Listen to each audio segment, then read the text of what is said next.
Hi, Bill the Flavor Guy here, and it's that time of year again. Cut real quick. Can we do it one more time, just a little bit more energy? Really? Yeah. I thought it was pretty energetic. Hi, Bill the Flavor Guy here, and you know, it's that time of year again. You start thinking about, seasonal things, coffee, flavored coffee, in this case, a pumpkin spice coffee. And so today, we're going to take our freshly roasted coffee beans and we're going to add some flavor to them, and it's pumpkin spice. And we're gonna make absolutely amazing pumpkin spice flavored coffee. Oh, by the way, if you wanna make a great tasting black tea or a green tea or a Thai tea with the exact same flavor, you can, because these flavors they're designed to go into cellulose. And that's what coffee is, cellulose, and so that's what tea leaves are as well. So you could actually make a pumpkin spice Thai tea or a green tea and do the exact kind of thing, same thing. So now what we're gonna do is we're gonna take our beans. Now, we've been playing with this for a while just to kind of, see how things taste, if we want to make some adjustments. And one of the things we noticed is that a full pound will fill up 2 of these 32-ounce mayonnaise jars. And we did a teaspoon of our pumpkin spice extract, our coffee and tea flavor. We're gonna use a full pound, but because you may not wanna fill 2 of these up, use a half pound and use a half a teaspoon of the coffee and tea flavoring, the pumpkin spice coffee and tea flavoring. And I'm gonna add a little bit of vodka to it to kind of disperse it, because it's such a small amount.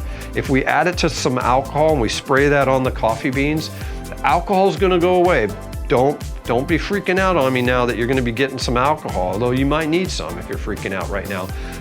It will evaporate out. It just simply helps the flavor oils go into the cellulose, in this case, the coffee bean or tea, and it absorbs it, and then the alcohol evaporates, but the flavor stays. These beans, because we just roasted them, they already have a little bit of an oiliness to it. We got everything that we need here to mix up our awesome freshly roasted gourmet coffee beans. I'm gonna weigh out a teaspoon. You could go a little bit more if you want to. Oops, a little dripped in. And we're gonna pour that into a beaker. You don't need a beaker at home. You can just pour it into any kind of a cup. And because I don't really eye the amount of alcohol, alcohol courtesy of our local grocery store, but made by Kettle One, love them. A little bit of alcohol, just kind of wash this off. You can spill a little. If we just tried to put a half a teaspoon of straight flavor inside the beans, what would happen is it would kind of concentrate into just one area and most of the beans would never get touched. By diluting it out with a little bit of vodka, and there's probably, an ounce or 2 in there, just kind of, it evens out the flavor so we can have more of it to spray across all the beans. But you want to just kind of spray the beans, and as you're spraying them, work them around. But it does the trick. You can see the beans are kind of looking a little wet. These smell amazing. Here, check it out, you guys. You smell that? No, you can't. But you know what? Take my word for it. They smell amazing, and you see how wet they are? That means we did a good job of getting that flavor all over the surface of the coffee bean. It's smelling like fall in here right now. Fall doesn't really smell like this. It does in the kitchen, but out on the farm, it smells a little bit different. Smell of fresh cow manure, bring back memories of Smint. Anybody that's wondering what we're talking about, check out the video about Smint up here. I've got some glass jars, something I prefer over plastic. If you can get these, you can just take old jars from, spaghetti sauce or pickles, wash them out real good. Nice thing about glass, they're very forgiving. They don't hold on to flavor. You can wash them out with soap and water, and they're as good as new. And hey, listen, one thing, if you don't want to use any alcohol or vodka, you can do it. Just, if you have like a little pipette, you can kind of squirt it around. But as soon as the flavor hits the beans, start stirring it, get them moving around, because you don't want that flavor getting in these little tiny cracks. That's gonna saturate that flavor. And you're gonna get a stronger cup of coffee potentially one time, and a weaker one another time because the flavor is going to be like localized instead of completely dispersed. Once you fill up one of these jars, cap it and let it sit for at least 24 hours. Me personally, I let them sit for days, but 24 hours is adequate.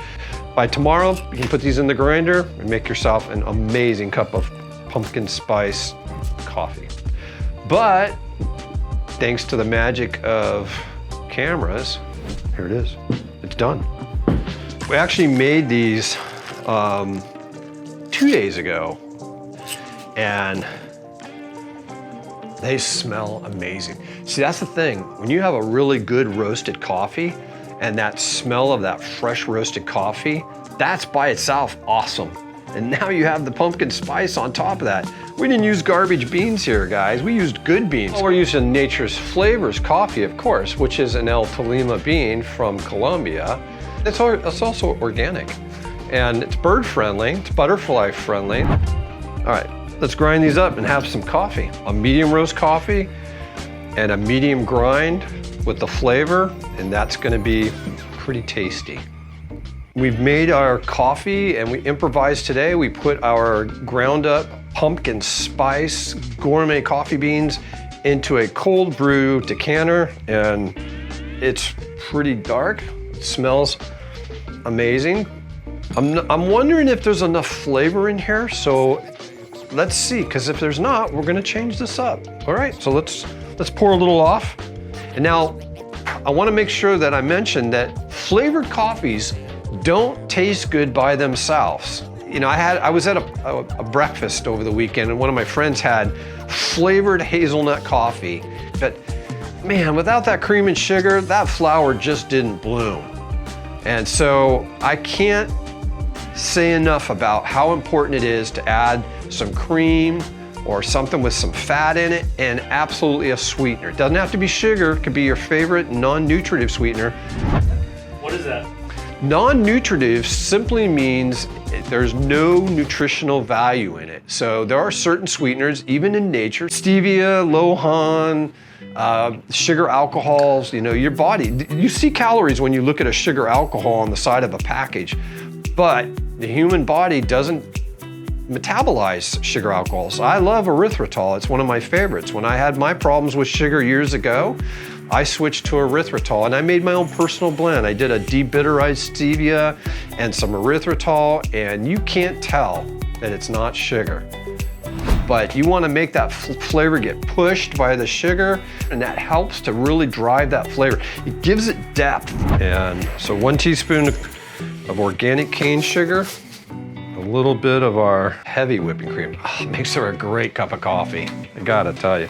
But you don't have to do it this way. You got non-dairy creamer, that's fine.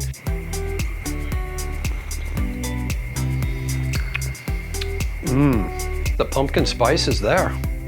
Well, what I would say, we called for a teaspoon of the flavor, the pumpkin spice flavor in the Nature's Flavors roasted beans.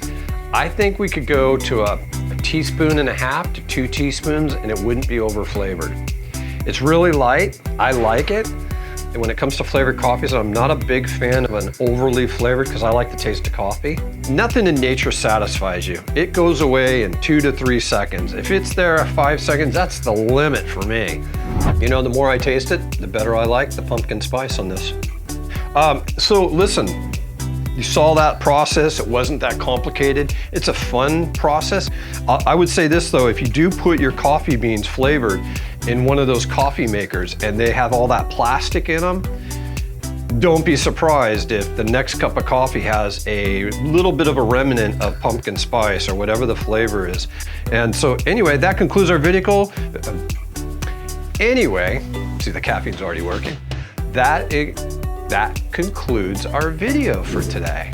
Don't forget to like us on Facebook, follow us on Instagram, subscribe, hit that like button. Did I get that right, guys? Well, it was the best I've done so far. So anyways, it wasn't in the right order, but it was all the things that you should do. Anyway, follow us, give us comments. I love you guys for replying and you know, positive or negative. I love the feedback. It helps me to make better videos. Look forward to seeing you next time.